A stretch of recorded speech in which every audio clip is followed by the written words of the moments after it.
सरकार के आदेशों के बावजूद निजी स्कूल गरीब परिवारों के बच्चों को 134A के तहत एडमिशन नहीं दे रहे। निजी स्कूलों ने ऐसे छात्रों को दाखिल करने से इनकार कर दिया है। 134A की सूची जारी होने के बाद अभिभावक स्कूलों में अपने बच्चों का दाखिला करवाने के लिए धक्के खाने को मजबूर हैं। गुस्साए अभिभावकों ने प्राइवेट स्कूलों के खिलाफ हंगामा करते हुए जिला शिक्षा अधिकारी कार्यालय में जोरदार प्रदर्शन किया।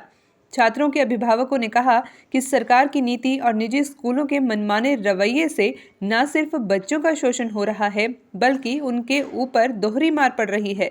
134A के तहत एडमिशन देने के लिए निजी स्कूलों ने पहले टीसी सर्टिफिकेट मांगे।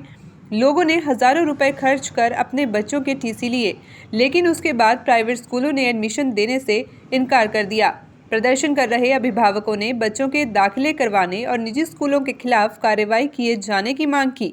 जिला मौलिक शिक्षा अधिकारी रोहतास वर्मा ने कहा कि लोगों की शिकायतों पर विभाग जांच करेंगे और निजी स्कूलों को बच्चे दाखिल करने होंगे। सर, क्या कुछ बताना चाहेंगे जो पब्लिक पहुंचेगी? क्या 134A के अंतर्गत जो एडमिशन होने थे उसमें कुछ समस्याएं हैं कि प्राइवेट स्कूल एसोसिएशन मुझे पता चला है कि मना कर रही है बच्चों के एडमिशन के लिए, और इससे संबंधित एसोसिएशन से भी बात की जाएगी और अभिभावकों से भी मैंने अभी बात की है, तो इस समस्या का जल्दी समाधान कराया जाएगा।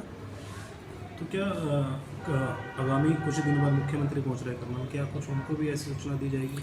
नहीं, मुझे नहीं लगता कि ये इतनी बड़ी समस्या है, तो ये जल्दी आज या कल में निपटा दी जाएगी और बच्चों का एडमिशन सुनिश्चित कर दिया जाएगा। प्राइवेट सेक्टर के जो स्कूल हैं वो भी कल काफ़ी देर उन्होंने प्रेस मीट भी करी, काफ़ी मांगे रखी गई, क्या कुछ उनकी तरफ? कुछ विद्यालयों की मांग थी कि उनको जो रियम्बर्समेंट पैसा होना था 134A के अंतर्गत वो नहीं हुआ है। ऐसा नहीं है कि डिपार्टमेंट नहीं कर रहा है, डिपार्टमेंट कर रहा है, लेकिन कुछ स्कूलों की टाइमली इन्फॉर्मेशन न आने की वजह से या पोर्टल पर न भरे जाने की वजह से कुछ दिक्कतें आई हैं, और उन दिक्कतों को भी बहुत जल्दी दूर कर लिया जाएगा और निदेशालय को भी इस बारे में अवगत कराते हुए बच्चों के प्रवेश को सुनिश्चित किया जाएगा। भविष्य में ऐसी घटना ना घटी जाए, क्या कुछ प्रशासन विभाग का? नहीं, ये 134A के अंतर्गत थोड़ा सा टाइम डिले रहा, उसकी वजह से ये समस्याएं आई हैं। अदरवाइज़ तो मार्च अप्रैल में अगर बच्चों का एडमिशन हो जाता है तो इस तरह की कोई समस्या नहीं आएगी।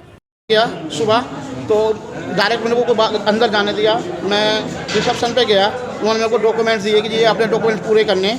मैंने उनसे पूछा, मैंने ना छुट्टी की हुई है, मैं सुबह गया होगा 10 बजे के करीब, तो उन्होंने कहा कि सर 11 बजे आप लेके आ जाना और स्कूल से टीसी जरूर निकलवा लेना। तो मैं अपने मेरी बच्ची भी ज्योतिर्मा पब्लिक स्कूल में पढ़ती है, तो वहाँ पे गया, उन्होंने टीसी जब मिलेगी। कोरोना काल से हमारी फीस रुकी हुई थी, कम से कम हमारे पास 30,000 रुपये हुए थे, तो मैंने अपनी अंगूठी गिरवी रख के कुछ मेरे पास बैलेंस था, हमने उनको 17,000 रुपये जमा करा दिए स्कूल में, उन्होंने मेरे को टीसी दे दी।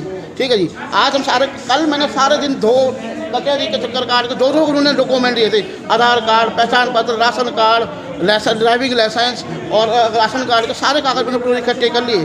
मुझे आज मैं अभी मिसिज के साथ ओके विद्या मंदिर गया, तो गार्ड ने हमसे सबसे पहले यही पूछा, उन्होंने एंट्री की नहीं कि आप 134 की उसमें हमने की, हाँ जी। कल प्रिंसिपल मैम ने ये कहा है कि जी 134 का एंट्री नहीं है, आप कल आना। मैंने कि जी हमने मियाँ बीवी ने एक रिक्वेस्ट की कि जी 24 तारीख की तो आखिरी डेट है, तो हम कब तक छुट्टियाँ करके अपने बच्चों के देख के खाते डोलेंगे? बड़ी मुश्किल से आपने जुगाड़ लगाया जी। उन्होंने हमें कोई एंट्री नहीं करी, कोई आपको अंदर प्रिंसिपल के आदेश अंदर नहीं जाने देंगे। आप अंगूठी बेच के पैसे? हाँ जी बिल्कुल। और आज मेरी बेटी का पेपर साहब उसमें सेकंड एग्जाम चला हुआ है, मेरी बेटी रोती हुई घर आई है, उन्होंने कहा कि आपका पिताजी ने आपकी टीसी निकलवा लिया, आपका नाम कर चुका है। अब ये बताइए, हमारे इधर खाई इधर कुआं, कहाँ जाके मरें? पैसे भी दे दिए हमने और एडमिशन भी नहीं मिला। और मेरी बेटी का बोर्ड की परीक्षा है, अगर उस समय एडमिशन कराने की फिर दोबारा फीस भरें हम, यानी माँ बाप तो बेवकूफ़ हो गए ना जी एक तरीके से। कल हमें कहते हैं आप सारे डॉक्यूमेंट्स ले आओ। हाँ जी, उन्होंने क्या, जिला शिक्षा अधिकारी ने क्या कहा? उन्होंने कहा जी एप्लीकेशन लिख दो, सामने के हम जी कोर्ट में करेंगे जी। यहाँ भी जा रहे हैं, कोई सर नहीं आ रहा। लेकिन तारीख से सर 24 तारीख तक है ना। परेशानी होगी? हाँ जी सर, मैं मजदूर आदमी हूँ, सैटरडे मंडे ट्यूसडे और फ्राइडे से मैं छुट्टी पे हूँ। क्या नाम है? मेरा नाम पृथ्वीराज है जी। सर मैं स्कूल से आ रहा हूँ, OPS सेक्टर 13 से। वो अपना 3 दिन से वो चक्कर कटा रहे हैं अपना। उन्होंने हमारे को बोला कि भाई क्या नाम है, आप सारे जो भी डॉक्यूमेंट है वो रेडी कर लो। ये मैंने अपने गुड़िया के है ना सारे के सारे डॉक्यूमेंट रेडी कर रहे हैं।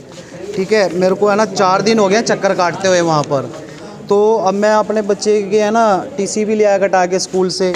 अच्छा, जिस स्कूल में नाम पड़ा है, जो नंबर आया है, ये मैंने पूरी की पूरी फाइल तैयार कर रखी है अपना। अब उन्होंने ले लिया स्टे, स्टे लेने के बाद है ना अपना कहते हैं भाई हम एडमिशन नहीं लेंगे, लेकिन कुछ स्कूल हैं जो हैं वो ले रहे हैं। अब अपना हमारे को मना कर दिया है। अब यहाँ डी ऑफिस आए थे, अब इनको दिए लिखत में, अब देखते हैं जी क्या कार्रवाई करते हैं। बाकी अपना डी ऑफिस हम उधर भी होके आए हैं, अपना वहाँ भी उन्होंने ही हमारे को लिखत में लिया है हमारे से, वहाँ पर भी चिट्ठी दी है और एक यहाँ पर दी है। अब पता नहीं क्या करते हैं वो इनको पता है। अधिकारी से पहले क्या बोले? कुछ नहीं जी, अब तक तो गोली मिली है चूसने को, वही चूसी हमने। क्या नाम है आपका? वाजिद। सर हमारे बच्चे के साथ सही नहीं हो रहा, गवर्नमेंट हमारे बच्चों के साथ खिलवाड़ कर रही है। ये जो फॉर्म निकाले 134 के बिल्कुल गलत टाइम पे निकाले। हम भी बच्चों को पढ़ा रहे थे, हमारे बच्चों की टीसी कटवा दी है मधुबन वाले स्कूल ने, डीएवी पब्लिक स्कूल ने, कि टीसी ले आओ हम एडमिशन करेंगे। आज एकदम से बोल दिया कि हम एडमिशन नहीं लेंगे, क्योंकि उन्होंने केस कर दिया कोर्ट पे। तो गवर्नमेंट पे केस किया है उन्होंने कि हम कोई हल नहीं निकाल सकते जब तक हमारा पैसा नहीं मिलेगा। गवर्नमेंट हमारा पैसा नहीं दे रही है तो हम कुछ नहीं कर सकते इसमें। आज हम डीओ ऑफिस में आए हैं, वो कह रहे हैं कि हमें एप्लीकेशन लिख कर दो, हम साइन कर दो, जितने भी पेरेंट्स यहाँ पर हैं हम कुछ करेंगे, आपके बच्चे का भविष्य हम खराब नहीं होने देंगे। अब देखो जी हमारे साथ क्या होता है। हमारे बच्चे की तो टीसी हमारे हाथ में है, भविष्य 2nd क्लास में है। अभी से ऐसा है, वो कह रहे हैं कि कुछ नहीं होता, आप रो मत, हम रोने तक रोए ना तो क्या करें। घर में इतने पैसे नहीं होते कि हम बच्चों को इकट्ठे टीसी भर के पैसे निकालेंगे। हमने पैसे उठा के कहीं से टीसी उठवाई बच्चे की, और जब टीसी लेके गए हम स्कूल। तो अब क्या कर रहे हैं? अब ये बोले एप्लीकेशन दो हमें, हम कुछ करते हैं। अब देखो क्या होता है जी। 24 तारीख को बुलाया मीनाक्षी